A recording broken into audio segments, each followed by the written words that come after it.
Craig? Thanks. Good morning. You guys are too kind. Good morning. Let's talk about OS X. Our latest release, Mountain Lion, is the 9th of our big cat named releases in just over a decade. As we turn our attention now toward the 10th, we've hit a real issue. We do not want to be the first software in history to be delayed due to a dwindling supply of cats. Now, fortunately, we do have a creative group at Apple, and we can think out of the box. And so we thought maybe we could take this lion thing in a different direction. So I'm proud to present to you today OS X Sea Lion. What do you think?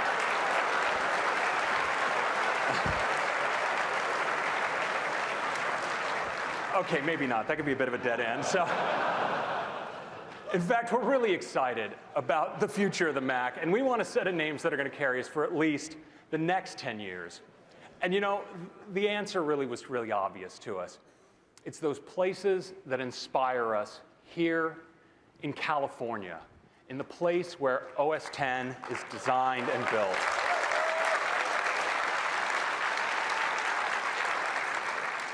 So for our first California-themed release, we went just outside our backyard, just off the coast, to a place with some of the biggest waves and most extreme surfing in all of North America, OS X Mavericks.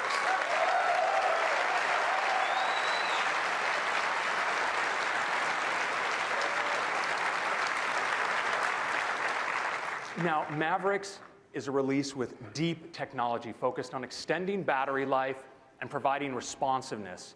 It has great new apps and enhancements for every Mac user, and some features that we think are going to really appeal to our power users.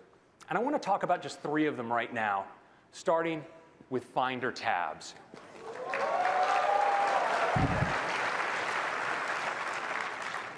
Sounds like you guys know how this is going to work.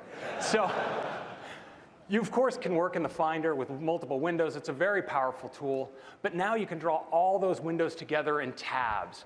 And each location, its own view mode. It's really powerful, too. You can actually drag contents and hover across tabs. And of course, now that we have tabs in the Finder, it's also a great app to take full screen. Next, tagging. Yes. That guy. We're bringing tagging to the Mac. So now, when you save a document, in addition to providing its location and name, you can tag it. And when you do, it'll appear right in the Finder sidebar. And in fact, you can tag things wherever they are, whether they're in iCloud or on a local file share, and all those will be brought together and appear in Finder. And tags are great for really powerful search as well. Next, multiple displays. Really? All right. The Mac, of course, we're not giving you all the free multiple display here. This is software.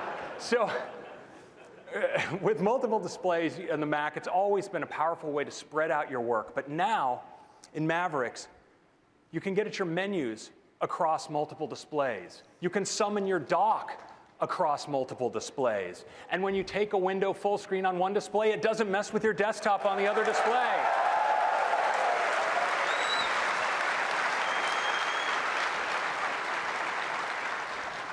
And I really love this. When you pan your spaces, you can do it independently on each of your displays. Finally, if you have an AirPlay connected HD TV, it acts as a full power separate display as well. And I'd like to show all of this to you now.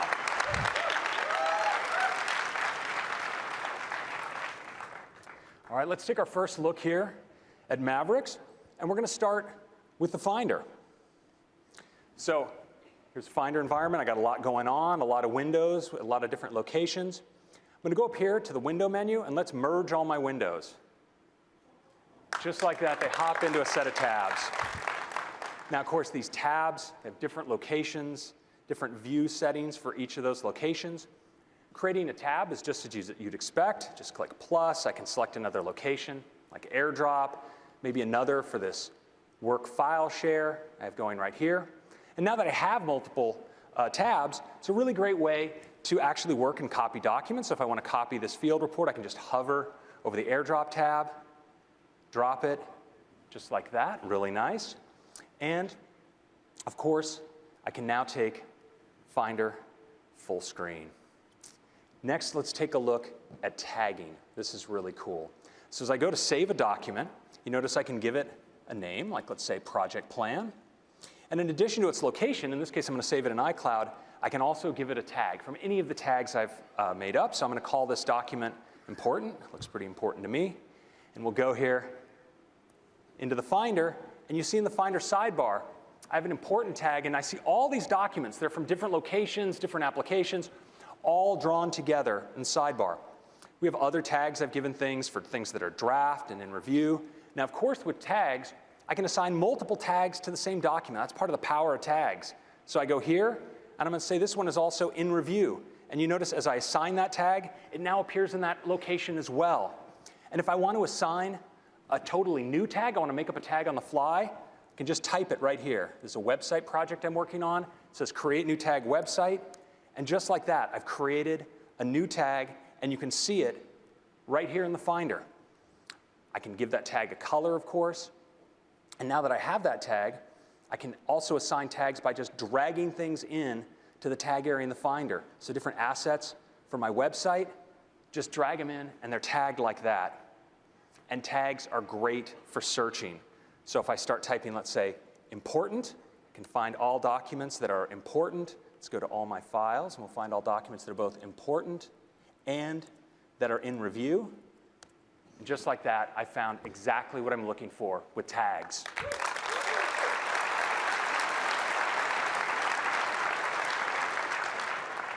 Next, let's take a look at multiple displays. I'm going to open up some of the kind of windows that I'm often working with. We'll open up iPhoto here, maybe a keynote presentation. And I actually have a second display connected to this MacBook Pro. Let's show that up there on the display now. Of course, with multiple displays, I can just move windows across displays like you'd expect. But now, I can get up at my menu bar on the second display. If I go down to the bottom, I can summon the dock, just like that. If I want to open an app on the second display, I can just open it on the dock here. And here's iTunes. I can take this app full screen, just like that. And as I swipe spaces, just right back there, just on that display. Let's take Keynote full screen as well. I'm going to go back to my first display here. Let's even take iPhoto full screen. So now I have different full screen apps on my different displays. It's actually a really fantastic way to work. Go in here into Favorite Travels, and I can now drag assets across my full screen apps like that. Super cool. And Mission Control has just been supercharged for multiple displays. So I'm going to go now into Mission Control. And we see my different full screen spaces and desktops across applications. I can drag a window from one display to another. But I can also go and drag a full screen app right across displays, bring Preview open, and now I have that full screen on this display as well.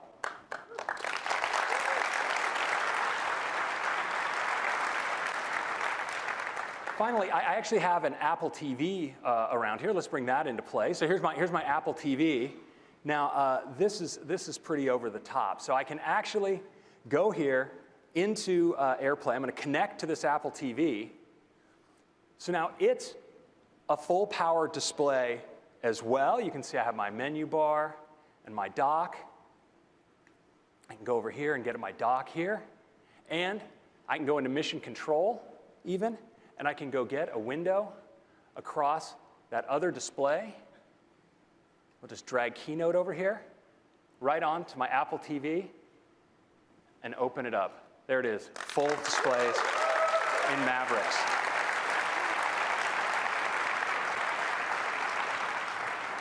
Next, I'd like to talk about some advanced technologies in Mavericks. You know, our power users are increasingly doing their work on the go. They want great responsiveness, but they also want great battery life. And in Mavericks, we've introduced a whole host of technologies to address that challenge. Things like compressed memory that make sure you have memory available very quickly when apps demand it. Technologies like AppNap that actually make sure we're directing power only to those applications where you're really benefiting from it. System-wide core animation accelerated scrolling and OpenGL4 for super responsive graphics. And a topic I want to go into in a bit more detail now, timer coalescing. So when you look at battery life on your computer, the real factor that software has the most influence over is CPU activity and its draw on power. And if you look at what your system is doing at any given time, what you'll see as you look under the hood is not a smooth line, but actually hundreds of interrupts occurring per second where the system is going from a power-efficient sleep state up to a state of high power use and back down. And all of those transitions actually consume a lot of power. Well, in Mavericks, we intelligently align all of that work, reducing those number of transitions. This, in combination with technologies like AppNap and other power optimizations, reduce CPU utilization activity for these kinds of scenarios up to 72%. It's pretty awesome.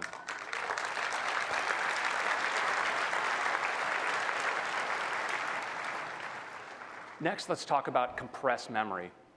Nothing affects the performance of your Mac, the responsiveness more of a Mac that's under load than its ability to provide free memory to an app. Now, typically, when you look at your app runtime, all your memory isn't active. In fact, a subset of your memory is actively being used, and others is memory we have to keep around but isn't being used by the app.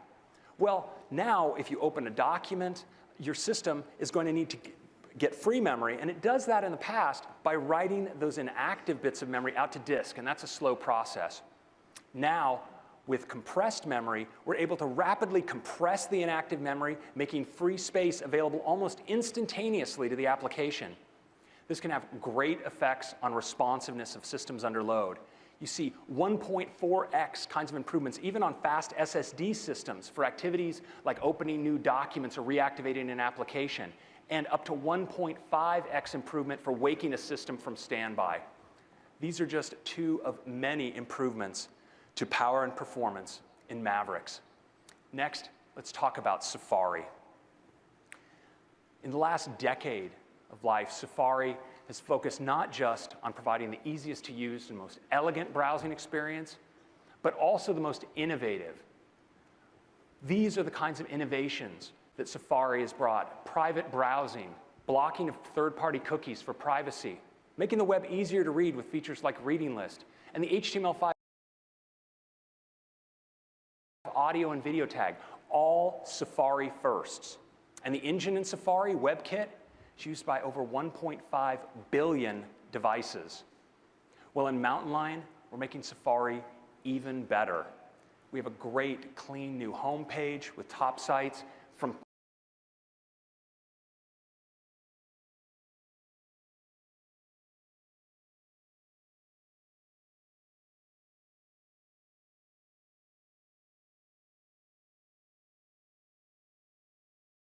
there you can get at a great sidebar where you have access to all of your bookmarks, and you can browse right from your bookmarks.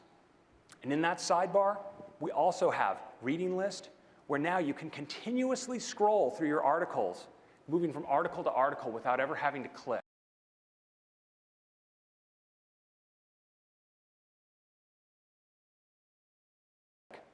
And a great new feature called Shared Links, where you see all of the links shared by people you're following on Twitter and LinkedIn. You can browse them right here. Now, in addition to these end user improvements, there's also a lot going on under the hood.